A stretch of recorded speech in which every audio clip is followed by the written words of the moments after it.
Hello, this is Warpath1985 speaking, and today's video/review I should be discussing the G.I. Joe Real American Hero 1987 Persuader. Now, this is a strange vehicle, since it marks the general progression of G.I. Joe from the realistic 1980s, 70s, 60s kind of type of era, basically Cold War military style figures and vehicles that this series was known for during the early years, into the sci-fi. One of the most infamous, I guess, departures that truly proved the general public or general G.I. Joe fans, collectors, kids, whatever, that the show, the cartoon, the comics were kind of leaning more into that sci-fi-esque of kind of like military vehicles, whatever. Good example, probably the Havoc. It has neon plastics here and there. It's very much a sci-fi vehicle where the basic figures have to be laying down while they're driving the thing, and the driver is basically exposed. Technically, you're technically the gunner, but yeah. And this is another good example of the hard, not really sci-fi, but the sci-fi-esque kind of bleeding through the toy line until we finally get to Star Brigade, where it goes just full-on hard sci-fi. Giant robots, cyborgs, all that really general signs of hard sci-fi in the general story or media. And Persuader is also weird because it's not really a tank. Similar to the Mauler MBT, it's not really a tank, it's something else. The Mauler was basically a light tank, which is basically kind of what it was before it kind of became a G.I. Joe vehicle. It was based on a real-world military concept, prototype vehicle, whatever. A light tank that was able to replace the Sheridan, also known as Warpath, from, I believe it was Vietnam. I believe Sheridan was mainly used. Yeah, I think it was. And it was a lightweight, lightly armored tank that had a really, really powerful punch. And it was also very weak. It had very light armor, like I said before. And was also very much a glass cannon per se.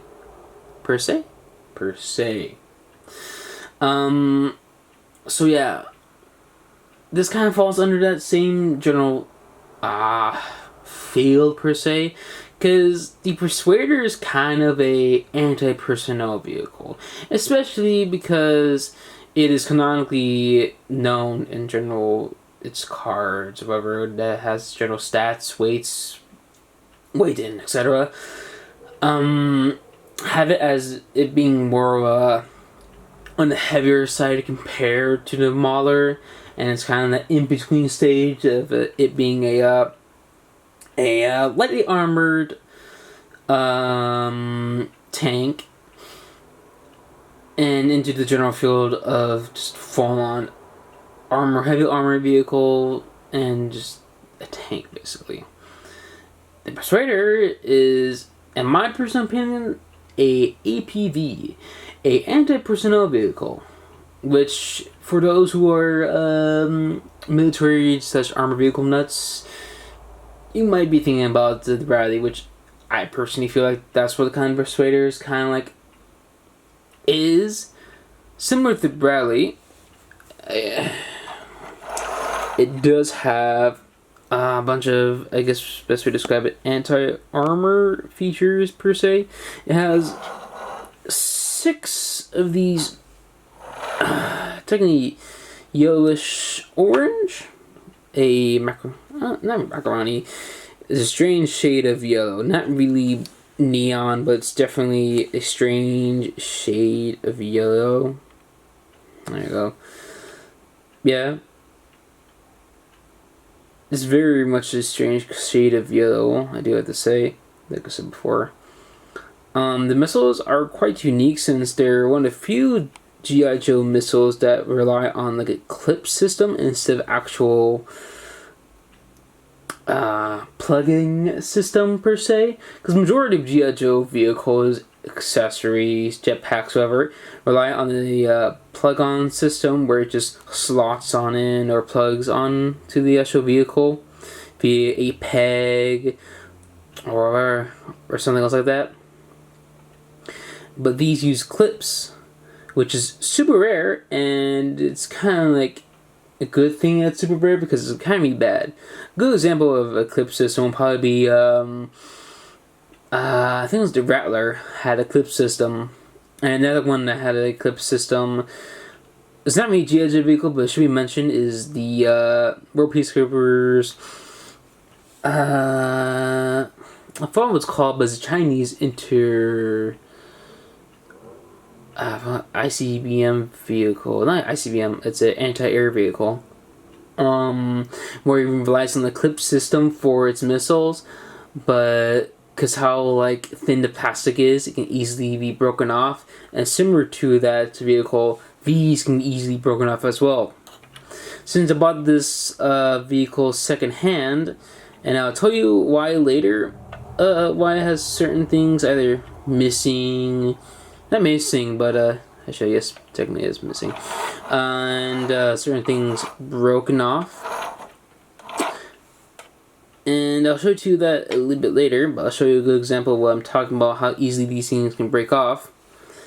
Here's a missile that came with this Persuader that I bought off a collector website called Rogue Toys, I believe, which is located in Las Vegas. There's another one that's located in Washington, I think, or New York, can't remember.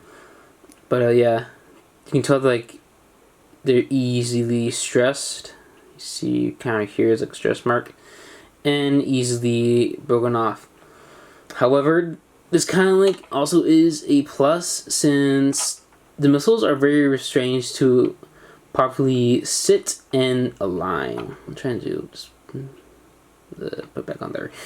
That's because the turret itself has a hard time. Best way to describe it. Let's refocus that. Rotating, because what happens is that it clashes with the missiles. But if you have like a certain order, it kind of doesn't. It's very strange and it's kind of very weird. And to do that, you kind of had to have the stress side on the actual. Come on, just stay on the actual like slot per se, so that you can easily sit lower where the turret's at, and the general rotational like point. And also you have to set it up in this particular way where the bottom one's back, the middle one is forward, and the top one is also just back again. Same for the other side as well, and like I said before, just use the stress side. Even though that is technically a bad idea, but it's also a good idea since that means you won't have any missiles just flying off. And another thing that I got from this vehicle that was like recently I was technically like a little bit lower than usually Persuaders are, because I'll get to that later, is that it has a broken off tow hitch. And I'll be talking about pretty much right now the big reason why I got this somewhat strange looking, not so very well conditioned Persuader, and that is because of the driver of the Persuader, which somehow is complete. And the amount of money I paid for this thing was exactly $35. The original price was $40, but I had a coupon. So yeah, that was cool. So yeah, this vehicle, which was missing one missile, had 0 stickers, and the tow hitch was broken.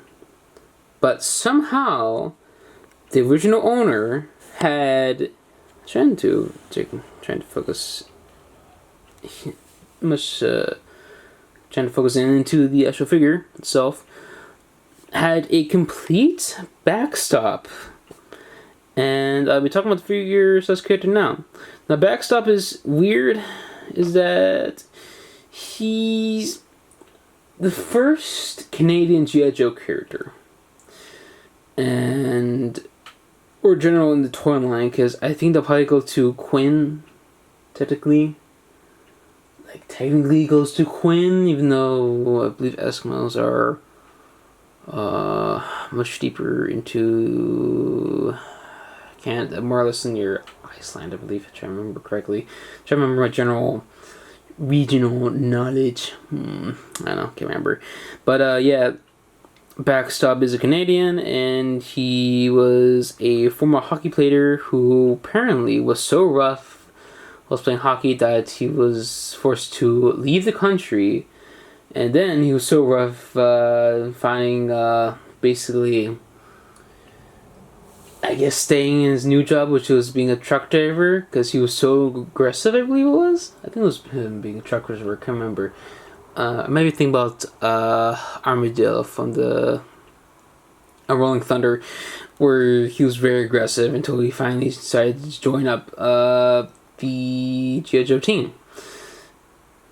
I believe that's his general origin. I think I do have his file card. Okay, I just grabbed my file card from my Cobra Missile headquarters file card holder. And here it is. I'm trying to focus on the file card because I haven't redone this yet in the actual video. Okay then. You see, you can just read up the file card if you want to, because I don't really want to actually read it all up, because it is taking a lot. I'm trying to make this video as short as possible. Yep, that's his file card. And then check in case if I was right about the truck thing. No, he was a boxer apparently in Detroit.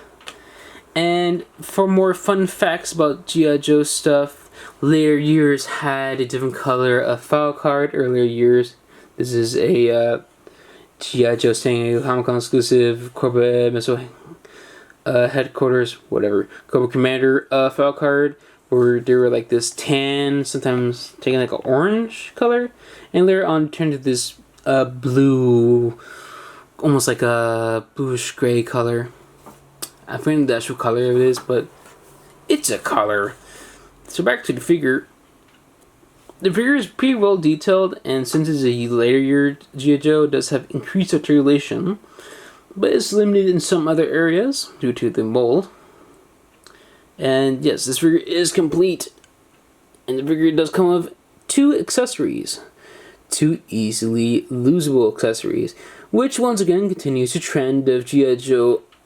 I'm trying to get this out of the hand without breaking the thumb. Of drivers having easily lost accessories. Usually either it be a really, really small pistol or a really tiny microphone. You see, the helmet is definitely like a hockey-esque, best way to describe it.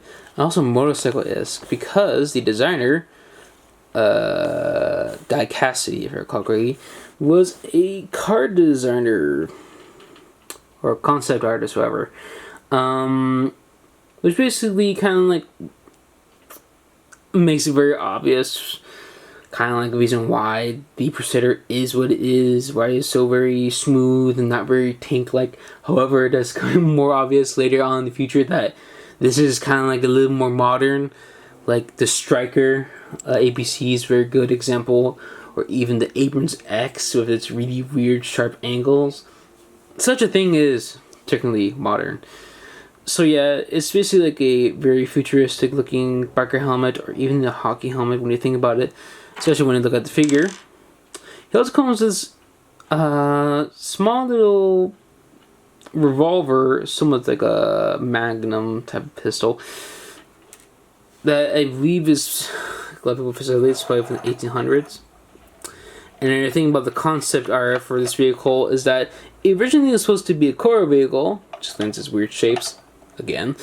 It also was supposed to have antennae on the rear, which these holes are supposed to slot antennae in, or antennae supposed to go in there. Very similar to another vehicle that I probably saw in the actual, not really card, but thumbnail. The All Striker, which has antennae. The reason I bring up the All Striker, and also the reason why I used it in the actual thumbnail, is that both of them have working suspension, which is very cool. I always adore the working suspension in vehicles, since it's a nice detail, but it does not have turning capabilities. But unlike the All Striker, where each individual wheel is has own general suspension, not really, but different bars, whatever. There's two wheels in front, have their own bar. Their own bar just connected to the bar, and the three wheels in back have a same general connected bar. The actual tank also has a couple of details I'll go into later after done with the figure, which I will talk about the figure itself. So the reason why I bring up the actual hockey-esque aesthetic of the helmet is that the figure is actually technically inspired by hockey gear. You can especially tell by the upper chest armor and the shoulders, because that is very much a hockey-esque armor placement comes to players. And even like general colors are very much just laid out as a hockey player. And other details are him having a small knife, a little chili belt, some pockets here and there, gloves. This figure has a lot of paint actually, and especially when compared to figures like the Motor Viper, which is very simple. And it also has pistols, which once again kind of brings the general kind of weirdness of this figure, because the reason why I mentioned the pistol being probably like the 1800 type of, like, not 1800, but can't say like a revolver, like from 1800s, is that this is very much a cowboy type of like deal, similar to Wild Bill, even though he's Canadian. And Canada is not very well known for their deserts. They don't even have deserts, if I recall correctly. But yeah, that's definitely a weird thing. It might be like, I think his name was Wang. I think his name was Wong or Rang. I think it's Wong. From the October Guard, where he's grew up obsessing over cowboy movies, and he kind of just has general persona of a cowboy. So I think that's probably what he... Ooh, sorry. I didn't mean to smack the camera. I think that's probably what he kind of like has. But that's mostly just a maybe.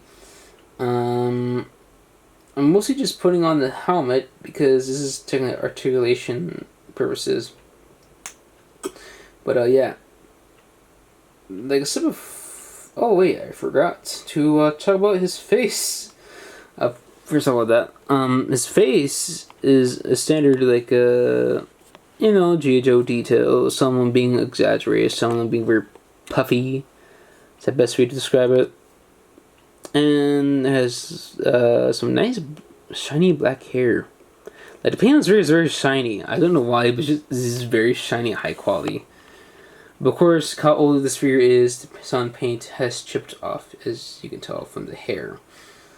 And I'm putting the helmet back on for articulation purposes because the helmet is very hard to maneuver, or technically hard to maneuver the actual neck articulation, because later your G.I. Joes had a hinged or ball joint neck where you can look up and down.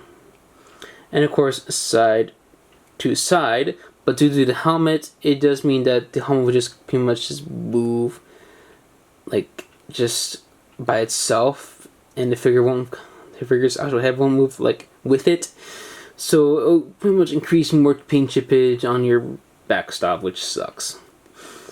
Standard like G.I. Joe articulation, elbow bends, rotations, some O-ring action if you're not Ninja Force figure, and some nice bends at the knee, but is very, very tight due to how old this figure is, and I'm being as gentle as possible. And since this is an older figure, I won't be using any sort of base plate per se, because not only do I not have that many in general stock, or in my possession, let me just put this figure's gum in the hands. I didn't want to risk this figure getting broken. So back to the general vehicle. Due to this, course being a G.I. Joe vehicle, foot pegs are everywhere. I should be using my Stalker from the Retro Collection, because the Retro Collection Stalker, technically they're majority of your G.I. Joe O-ring figures, have much more flexible plastic and thusly can easily just slot on in there. There you go. So yeah, you can put figures on all the general foot pegs. I'm probably not going to put any further because I don't risk breaking it, nor the actual Stalker figure. Yeah, I'm not going to risk doing that. But it is a general option of this figure, not figure, but vehicle. If you own any more vintage G.I. Joe figures, or even the later versions from Battle vs. Venom, the 15th anniversary series, etc., etc. Let's put this figure back on its base plate, put off to the side. And of course, you can fit the figure in the driver's seat, or you can put Backstop in the actual turret. You can't put it much further down there if you have his arms stretched up a lot further upwards and have his knees bent all the way. Whoa, that is very tight. I don't really like that, but I'm doing this probably just once. But yeah, you can have him just sit further down there, like so. And this straight him out. Ooh, that's very tight. I do not like that. Even the stretching of the plastic. But yeah. Other features of the actual Persuader is that its bumper can actually, I don't really know how to describe it, but it can actually just bounce like this. I think this is the only G.I. Joe vehicle that actually can do this. I don't know why they added it in. I think it's just a Guy Cassaday thing, but it's cool. The cannon, or laser cannon, whatever, if you're like a USA says Canadian, just general Western fan, this is a laser cannon. If you're like European fan, or technically I think Eastern European inside too, this is a actual physical, I think it was a 105mm cannon. Can't quite remember from the actual Action Force file cards with this thing, or excerpts. It can elevate up and down, but be very gentle, because this is kind of very similar to the His tank general clip system, where it's kind of like just ever so slightly getting closer for it to break if you just dare look at it wrong. And then it has a tiny little, not very tiny, but very large 50 caliber gun, I believe it's supposed to be, that sits behind and technically up over the actual driver, if you have like Backstop in the actual driver's seat, which I'll have right now. But yeah, let's put them down there because I'll be doing comparisons with another tank slash high-speed Sentry, which is the Cobra His 3, driven by Ribbit, another named armored vehicle driver in the G.I. Joe universe, who is technically the leader of the Cobra His drivers. So yeah, it's different, like a very low to the ground vehicle very similar to the Mauler. Like, this thing's like very low to the ground. But yeah, if I recall correctly, it was kind of released in the same general price range as his tank, I believe. I'm not for certain. But yeah. In general comparisons, a problem with taking him out of the actual vehicle. Here is Rip It compared to Backstop in their little cockpits, seats. Let's put this back on. And a final, just grab him. Trying to grab it, but it's a bit far away. The All Striker, another low to the ground vehicle,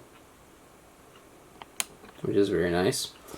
And another thing I forgot to do, because this is my first time reviewing a vintage G.I. Joe vehicle. The turret and driver's seat can actually fit a modern G.I. Joe figure, but for the turret you're gonna have to pose the legs similar to a seating position or a Ninja Force artwork type of. I don't know what that is, but they did a lot for Ninja Force artwork for those figures, and they can sit a lot deeper into the actual turret. And same goes for the driver's seat, because the driver's seat is very roomy, surprisingly enough. It's enough of that. And just grab this thing and put it off to the side. Now, my general final thoughts of this vehicle. Do I technically recommend the G.I. Joe Persuader? Yes. But, a really big but, Persuader is a G.I. Joe tank, per se. Which means it's gonna miss something. It's gonna miss something. The Mauler, it's everything, and even it's somehow broken because it's a motorized vehicle, and probably the boxes can be like rusted or they're just broken.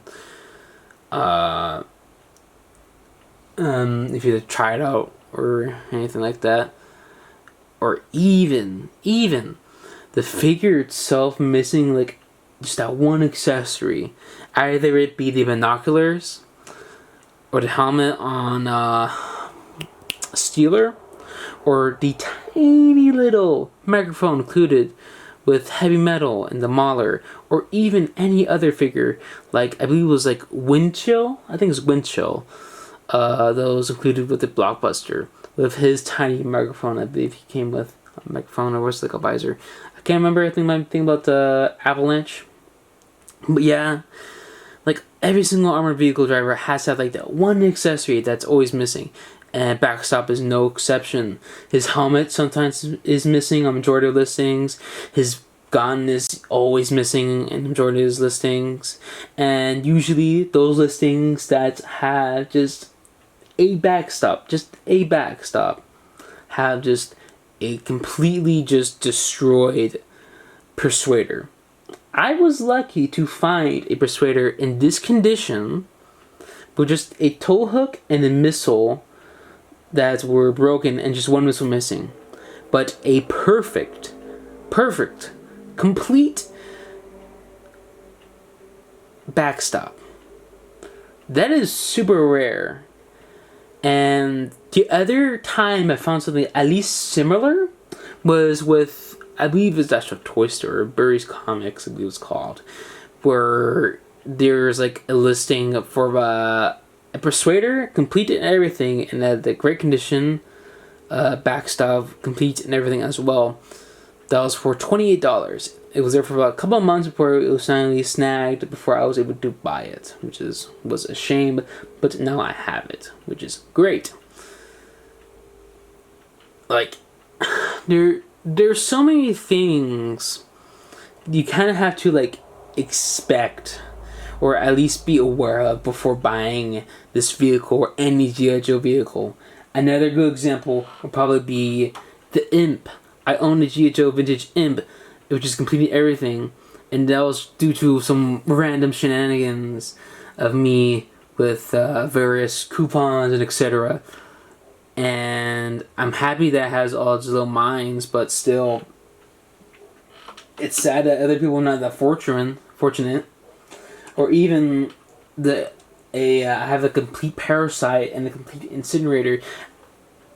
I was very fortunate to get those very cheap as well. Like, I'm very fortunate to have this stuff, but I'm also kind of very sad that others can't.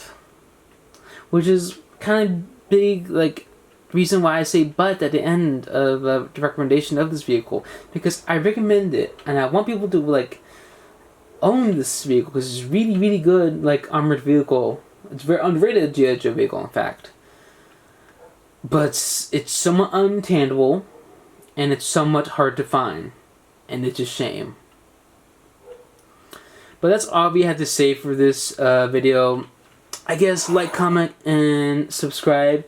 Especially comment if you have the similar experiences where you kind of like feel a little bit, I don't know, like guilty that, or have like some sort of